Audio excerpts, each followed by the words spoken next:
Hi everyone and welcome to my channel. So today we will be mastering the invert on the pole together, and for this we will focus on the theory behind the invert in this video. There are not going to be any exercises, I'll keep that for a separate part, but we're just going to have a look at what is happening with our body when we are performing an invert. Why is this good to know? Well, if we understand what is happening with our body, what little things are going on during an invert, we can start paying attention to them while we're doing the invert. So if you're a beginner and you're still struggling with the invert, you can just check all those little things and have a look, hey, am I maybe just missing out on something? Or if you're an intermediate pole dancer, you can just check all those little things and maybe see if you can improve little bits and pieces of your invert to improve your technique and make it easier for you to perform the invert. Alrighty, so to discuss the theory, we will actually break down the invert into 3 different parts. So the first one will be the hand grip, the second one will be the hip flexion, and the third one will be the action of your arms. Before we start with this, I'm just quickly going to show you what an invert looks like, just so we're talking about the same things, and I'll just also quickly explain the starting position for that. We're just going to support all of the other points later. So first of all, an invert looks like this.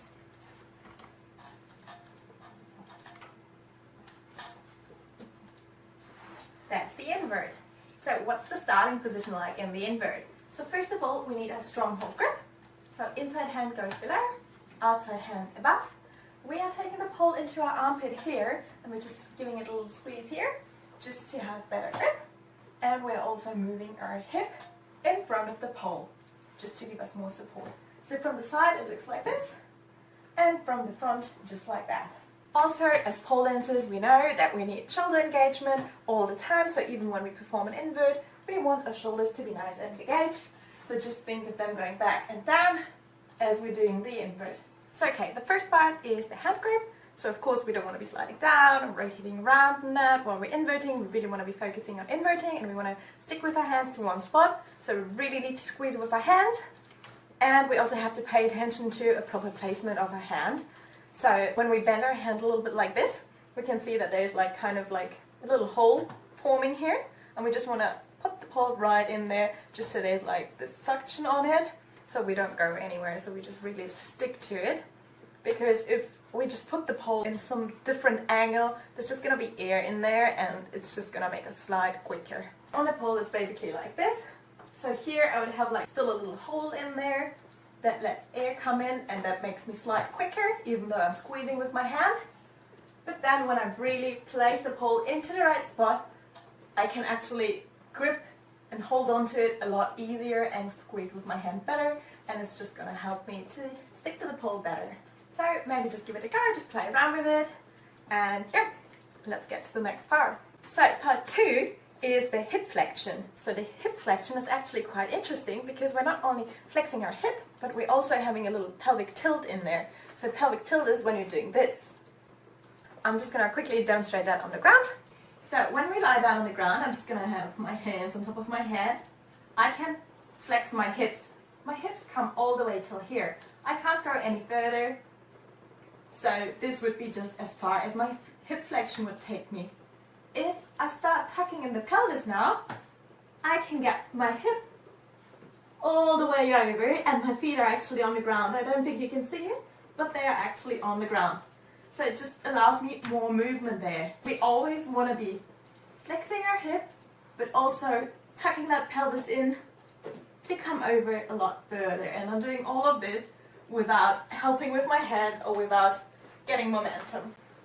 So the same thing that I've just showed on the ground, I'm just going to demonstrate on the pole. So once with hip flexion and one time hip flexion with the pelvic tilt. I'm just going to do all the other stuff, arms and that, just as normal, but just going to show you how different it looks when you're doing it with the pelvic tilt or without the pelvic tilt, okay?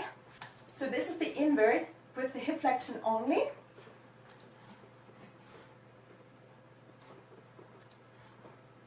So I'm not really getting my bum high. And now I try to tilt my pelvis, and now we see how my bum gets much higher. And it's also easier to hold them. That's the hip flexion, getting it up higher and coming all the way over. So sometimes we just need this little extra just to help our bum come up higher, because if we don't have that little push in there, it's going to make it really exhausting. So part 3 of our theory, the most important part is the action of the arm. So the most important muscle for the invert is actually the pectoral, so the chest muscle. And we're using it in movements like this, where we're just like really pulling our arm down, just like that. As you can see, when I'm doing this movement, I'm making this angle between my body and my arm smaller. And this is exactly the same thing that we are aiming for on the pole. So when I'm here in my strong hold grip, just pay attention to this angle here between my arm and my body. So we lift. So I'm really trying to get this angle small. What does it feel like when I'm doing this? So it feels like I'm really trying to rip that pole out of the ceiling, really pulling it down. So I'm really pulling and back down to get that little gap smaller. So if we don't engage our pec muscle first to like get into that movement, it's really hard for us to engage that muscle after. So it's easier just to engage it first, and then we don't have to worry about it. Otherwise it's really hard finding it later and getting the movement nice and controlled.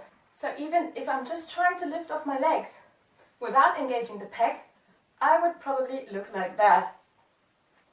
And if I try to like take momentum into the invert without engaging the pec from the beginning, I'd probably look like that. And maybe I'll fall out even louder than that. It's really important to keep that engagement right from the beginning. Only if we have the engagement here, we can lift up nice and controlled, come back down, because we have the control over it. We found that muscle. But yeah, if we don't, we're just gonna end up down here. So I might be exaggerating here a little bit just to underline that point, but it's really hard to fake it. But you probably know that feeling when you just end up somewhere just like that and your bum's still not up and you're like, what am I even doing to myself? So yeah, that's basically the pec engagement that you need here. You really want that to bring yourself all the way up and lifting back down. So one important thing to take out of this information is that it's the best, especially in the beginning, to already have your arms engaged before you start doing anything with your legs, before we start any knee tucks, any preparatory exercise. We really want that engagement in those muscles. Let's fast forward a little bit. So our arms are pulling, our hips flexing, our pelvis is tilting, and now what we have to do when our bum is all the way up, we are actually going to extend the arms. And as we extend the arms, we're actually still trying to pull them towards our body. I'm just going to demonstrate that quickly on the pole.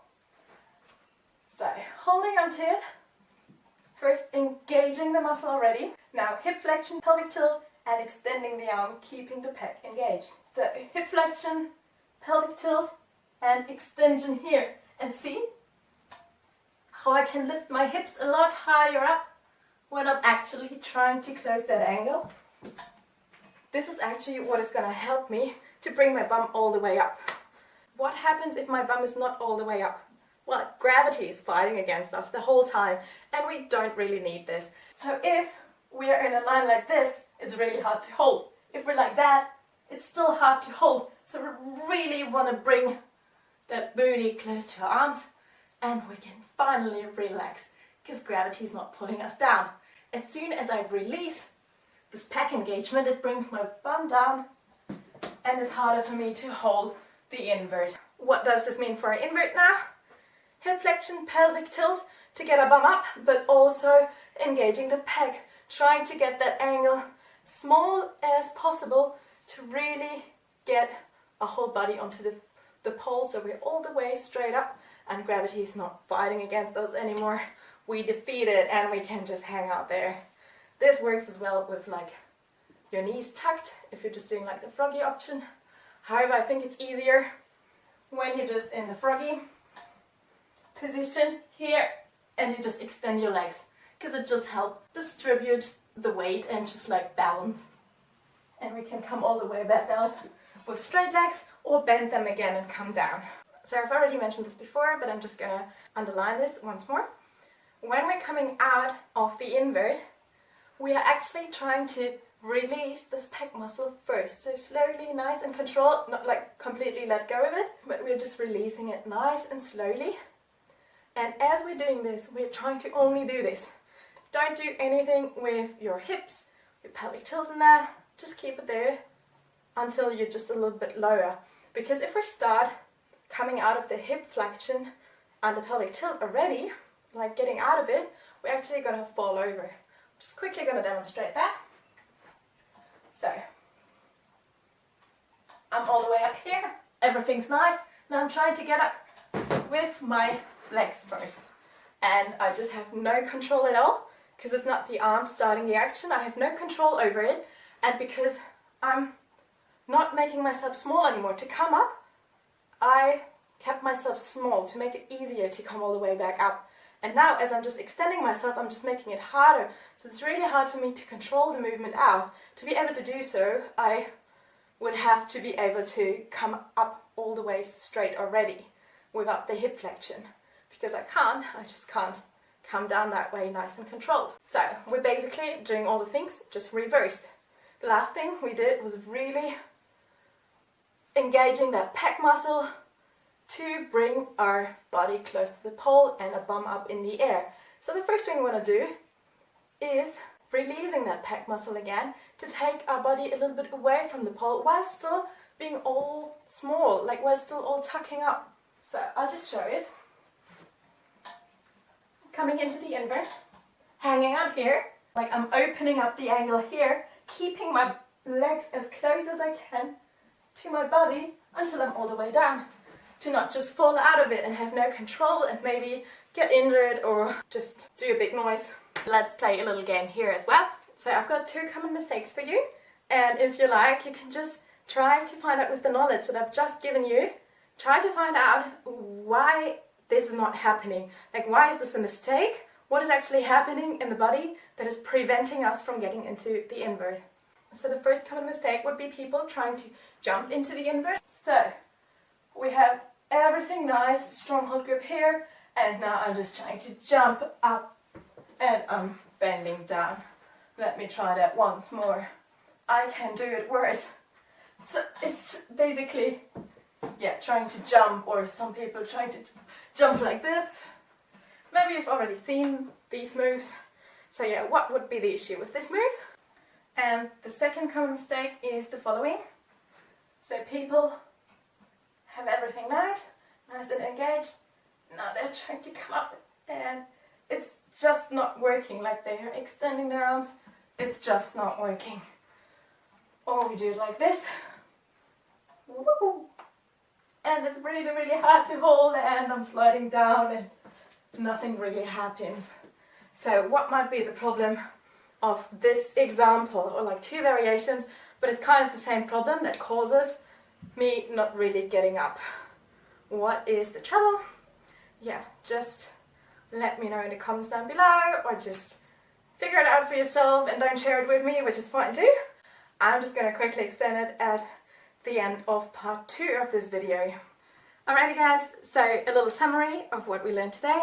First of all, we've got the hand grip, which is really important, so we want to be squeezing our hands to not go anywhere else. Secondly, we've got the hip flexion and the pelvic tilt, and the pelvic tilt is actually helping us to get our bum even higher up, but to actually get the movement started the proper way and to also get our bum up like to the highest point, we have to engage our pec muscle and get that angle here really, really small to be able to keep our bum really high up and be in a comfortable invert position. So, of course, don't think that like now that you have all this knowledge, it's just going to be like, boom, I've got the invert and that's it. You still need to practice to get it done, because yeah, as you've heard, the pec muscle is really, really important in trying to perform the invert. And if your pec muscle is just not strong enough to get you to those places, well, you're still going to be struggling. But good news, you're gonna get there, you can do this, just keep going. And yeah, now with this knowledge, you at least will know what you've got to work on. I'm also, yeah, gonna be doing a part 2 of this video, if you like, where I'm just gonna give you some exercises for like separate stages to get to those inverts that are gonna help you get there. Thank you so much for watching. Tell me what you think of all this information, like did you know it all already, or were there some new information in there? And yeah, just let me know in the comments down below. And also, if you have any questions, just ask questions. Tell me if it helped you, and yeah, if you have any other things that you want to know about like pole dancing and that, like just let me know. And yeah, if you thought that this video was helpful for you, maybe just share it with your pole mates as well. And yeah, hit the thumbs up button down there if you liked it, and maybe even subscribe to the channel. I'll be trying to get more pole related videos up, so yeah, stay tuned. And yeah, I might get part 2 ready, I guess. Let's stay strong. Bye!